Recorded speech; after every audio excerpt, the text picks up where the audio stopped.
के बारे में सोचते हैं तो दिमाग में क्या आता है? शायद उसका बड़ा आकार या फिर उसकी अर्थव्यवस्था। लेकिन आज हम नाइजीरिया की एक बिल्कुल अलग पहचान को समझने की कोशिश करेंगे। एक ऐसी ताकत जिसने पूरी दुनिया में अपनी एक अलग ही छाप छोड़ी है, और वो है उसकी संस्कृति। तो चलिए इस कहानी में थोड़ा और गहरे उतरते हैं। पिछले कुछ सालों में ना नाइजीरिया के क्रिएटिव सेक्टर में एक जबरदस्त एक अभूतपूर्व उछाल देखने को मिला है।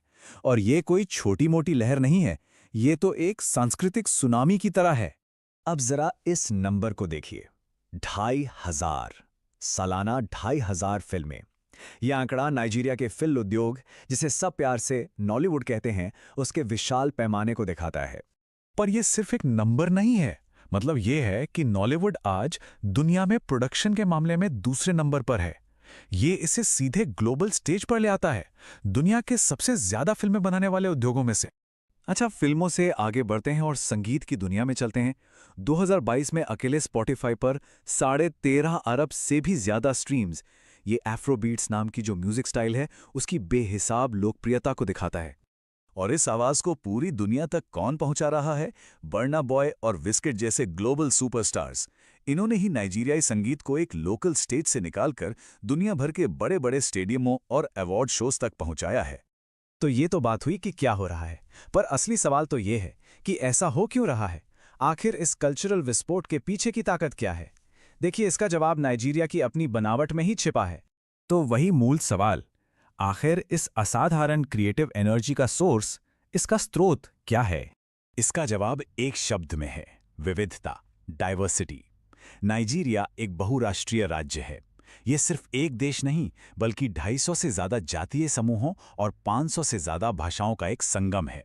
सच कहूं तो ये पृथ्वी पर सबसे विविध जगहों में से एक है। ये चार्ट इस विविधता की एक बड़ी ही दिलचस्प तस्वीर दिखाता है। हाँ, हौसा, योरुबा और इक्बो जैसे बड़े समूह हैं, लेकिन ये जो अन्य वाली कैटेगरी है ना, वो 1/3 से भी ज्यादा है। ये बताता है कि यहाँ संस्कृतियों का कितना विशाल और अनोखा भंडार है। पर यह विविधता सिर्फ म्यूजिक और फिल्मों तक ही सीमित नहीं है। चलिए देखते हैं कि यह जिंदगी के दूसरे पहलुओं में कैसे झलकती है। हम 4 खास स्तंभों पर नजर डालेंगे: खाना, लिटरेचर, फैशन और पारंपरिक कलाएं। ये सब मिलकर ही नाइजीरिया की एक अनूठी सांस्कृतिक पहचान बनाते हैं। शुरुआत करते हैं खाने से, जो किसी भी संस्कृति का दिल होता है। नाइजीरिया में रतालू और कसावा जैसे मुख्य खाद्य पदार्थ हैं, जिन्हें अक्सर बहुत ही चटपटे और स्वादिष्ट सूप के साथ परोसा जाता है। यही वहाँ के खाने की नींव है। अब साहित्य की दुनिया में देखें तो चिनवा अचेबे की थिंग्स फॉल अपार्ट एक मील का पत्थर है। जैसा कि खुद नोबेल पुरस्कार विजेता वोले सोयिंका ने कहा था, इस किताब ने दुनिया को पहली बार एक असली अफ्रीकन नजरिए से मिलवाया था। और अगर फैशन की बात करें तो पुरुषों का पारंपरिक अगबाड़ा और महिलाओं का सिर पर बंधा रंग बिरंगा गेले, ये सिर्फ कपड़े नहीं हैं, ये तो पहचान और कला के प्रतीक हैं। लेकिन ये जो इतनी समृद्ध संस्कृति है, ये सिर्फ कहानियों और कला तक ही सीमित नहीं है। अब नाइजीरिया अपनी इस कल्चरल कैपिटल को एक बहुत बड़ी आर्थिक शक्ति में बदल रहा है। जरा इस आंकड़े पर नजर डालिए। 2023 में सिर्फ फिल्म और संगीत ने देश की जीडीपी में 1.4 अरब डॉलर का योगदान दिया। ये संस्कृति की आर्थिक ताकत का एक बहुत ही ठोस सबूत है।